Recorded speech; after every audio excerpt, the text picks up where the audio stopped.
saved if I'm not a vegetarian? Would I be saved if I cook on Sabbath? Would I be saved if I cook for those who are needy?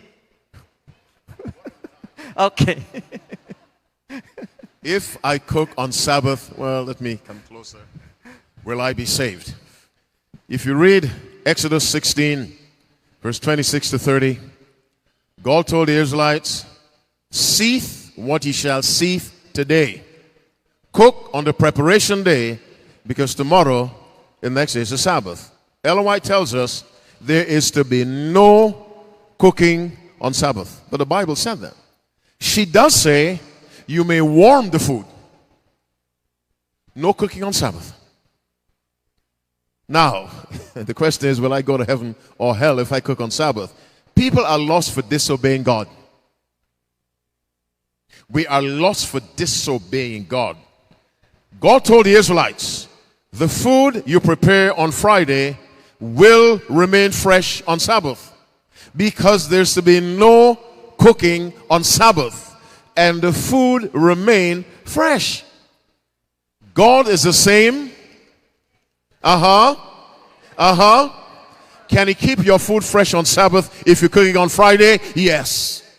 There's to be no cooking on Sabbath. Next question. How about being vegetarian? Would I be saved if I'm not a vegetarian? Will I be saved if I'm not a vegetarian? You will be saved if you ignore God's conviction regarding your health habits. If God has given you light that meat is harmful, you continue to eat it, you have condemned yourself.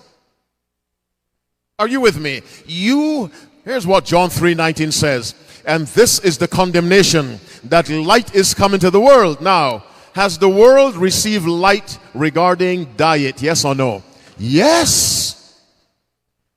You talk to any medical association, the Heart Association, the Cancer Association, in their recommendations for diet, they tell you either cut out meat or reduce it drastically, because meat was not originally God's plan for us.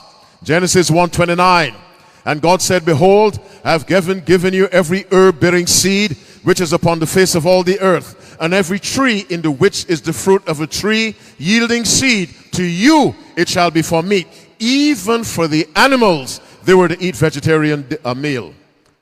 Now, Ellen White writes, I don't recall where, God allowed sinners to eat meat to shorten their lives. He allowed them to eat meat to shorten their lives. Let me ask you this. If you plant a seed in the ground, after a few days, what happens? It grows. If you plant a chicken leg in the ground, after a few days, what happens? Nothing. Worms. Now, when we plant things in our stomach, you plant seeds, they release life. You plant dead flesh, nothing. It was never God's will that we eat meat. God's preference is a vegetarian diet. And if he convicts you and you resist the conviction, you have condemned yourself. Not God. You. By your choice.